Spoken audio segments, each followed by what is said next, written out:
Hey, what's going on, guys? My name is Gordon Peterson, and I just created a YouTube account called Gordon's Garage, and this will be the first video of that. I hope you guys really enjoy it. A little background information about myself is I live in Maryland, and I rent this shop up here in Pennsylvania, which is about 30 minutes from our house, to work on my own personal projects. I love old muscle cars and drag racing, and more specifically, I love stick shift cars. But I have a really wide range of interests within the hobby, all the way from more nostalgia period correct racing like the Southeast Gasser Association to NHRA stock, super stock, and I love late model Mustang performance too. I used to have a 03 Mach 1 Mustang.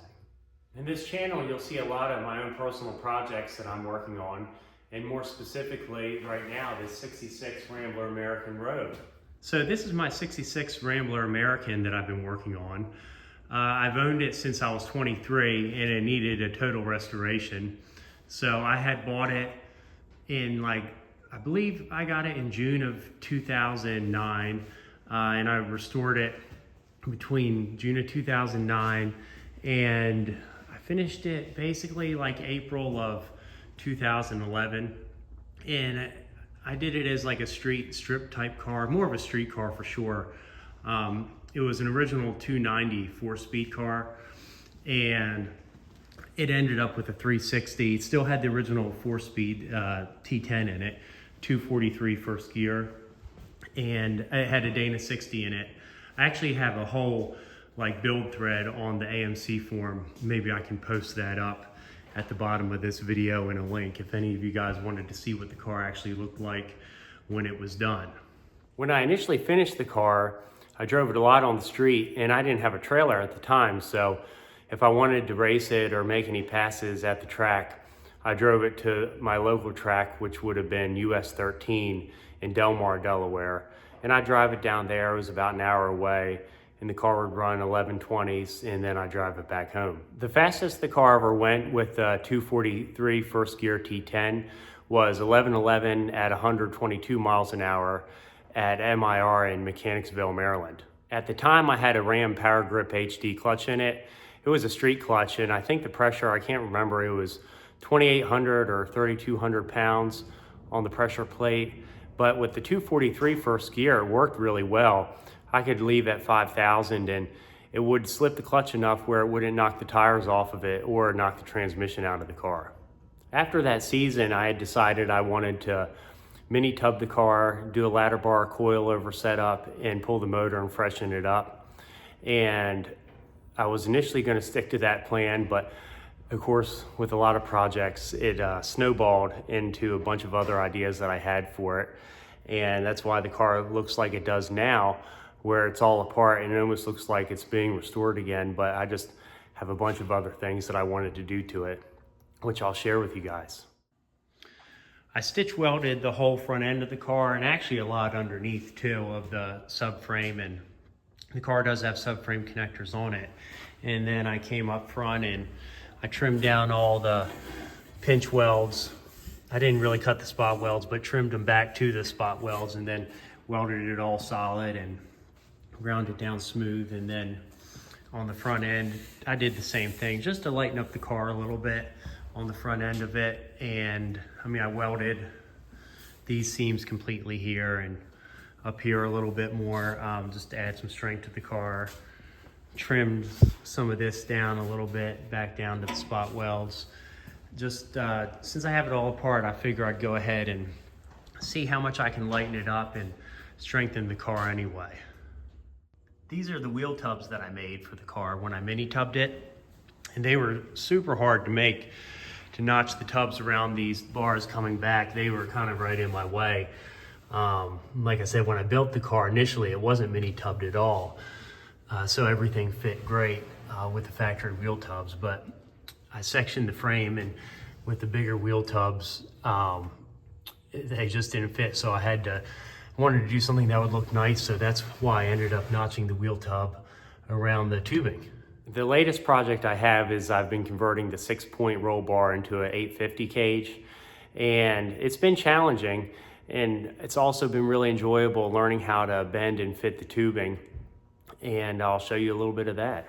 So this is the 850 cage I've been working on, and I did one-piece A-pillar bars, which they were super hard for me to learn how to bend, but with enough patience and extra tubing, I was able to get them to fit really how I like them fitting. I can show you guys a view from the sides and from the front of the car. I'm really pleased with how they came out. I know I didn't need a dash bar, but I just figured I might as well go ahead and put one in there anyway. Just make it a little bit stronger and safer. And then I ran these bars, I ran some bars 1.5 inch 0.65 through the firewall to tie into the back of the shock towers to stiffen up the front end a little bit.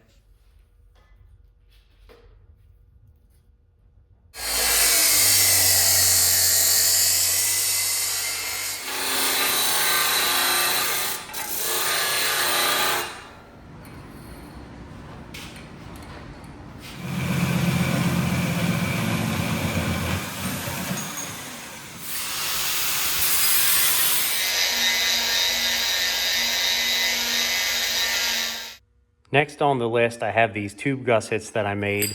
They're 7/8 by 0.58 chromoly, and I want to add those to the main hoop and A-pillar bars in the windshield bar.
I'm getting ready to start on the front motor plate, and I got the bolt holes cleaned out on the front of the block, and that tab there was for a torque strap. I got to cut that off.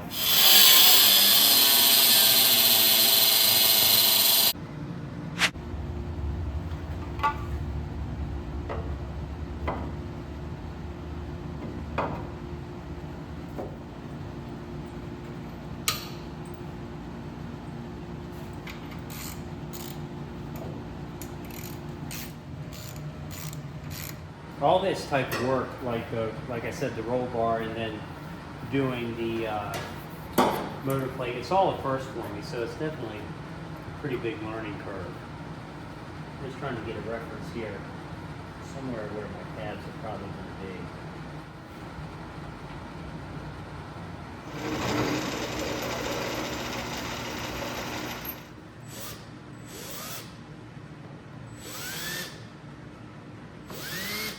I didn't have a blueprint for where the water pump bolts up to the timing cover, and these bottom 4 1/4 inch holes are blind.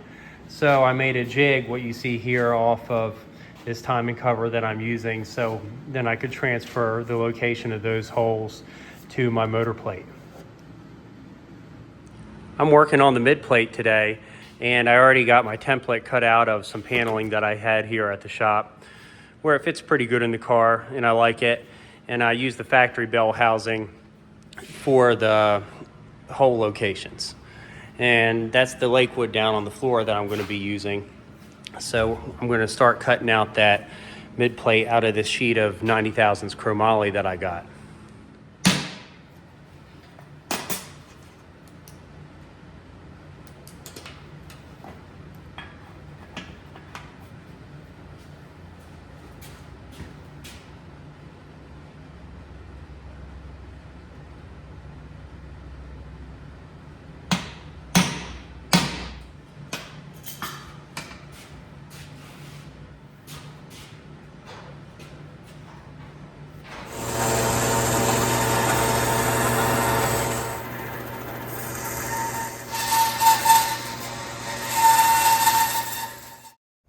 I'm all done with the mid plate, and I ended up using a cutoff wheel on a grinder to cut the middle of it out. Next, I put it in the car to check for final fitment, and I'm really pleased with how it all fits and looks. For the mounting tabs, I ended up putting a tab on the strut rod brackets and a tab on top of the frame rail. The front plate's mostly all finished up. I got to mount the alternator. It's going to be mounted somewhere here, and probably, I don't know if it's going to use the factory bracket or not yet, but that's where the factory location would be. And I do like it down there. It's tucked out of the way. And I'd rather have it there than have it, you know, up top here or over here. So I think that'll work out really well. Now that I'm done with the motor plate and the mid plate, I'm going to work on the new transmission cross member. So I just cut the ends off of the factory transmission that I had already modified to fit the G-force, but I never really liked how it fit. And that's all stuff I did when I initially put the G-force in the car. So I cut the ends off and I got them capped. I capped them with a piece of 1/8 inch chromoly, and I'm going to tie it all together with a piece of 083 1 5/8 chromoly tubing.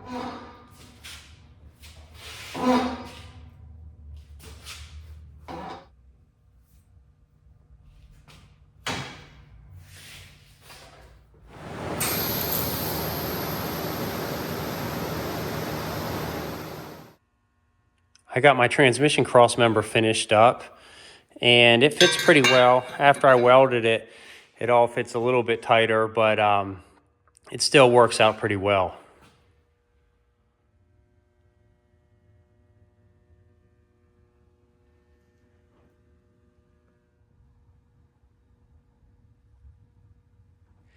I've also been trying to fit the dash around the roll bar, the A-pillar bars.